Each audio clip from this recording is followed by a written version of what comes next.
نفسك تمتلك شقة ومش معاك مقدم، أو مش حابب تدخل في دوشة وحوارات التمويل العقاري؟ تعالى بقى أقولك إزاي تحقق حلمك بسهولة.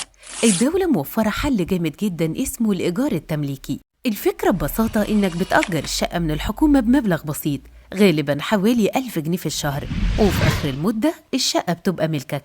والله الموضوع سهل، ركز معايا وأنا أشرح لك خطوة خطوة. أول خطوة تتابع طرح صندوق الإسكان الاجتماعي لمحور الإيجار، والأوراق المطلوبة بسيطة جدا: إيصال مرافق، صورة البطاقة، وبحث اجتماعي. بعد كده بتدفع مبلغ جدية حجز بسيط، ولو كل حاجة تمام بتستلم شقة متشطبة وجاهزة للسكن فورا. أكيد السؤال اللي في دماغك دلوقتي هو العقد إيجار ولا تمليك؟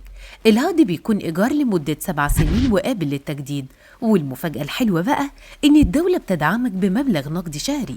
والله زي ما بقولك كده، وبيتخصم كمان من قيمة الإيجار. ومش بس كده، في أي وقت خلال فترة الإيجار تقدر تطلب شراء الشقة، وساعتها كل اللي دفعته قبل كده بيتخصم من سعرها الإجمالي.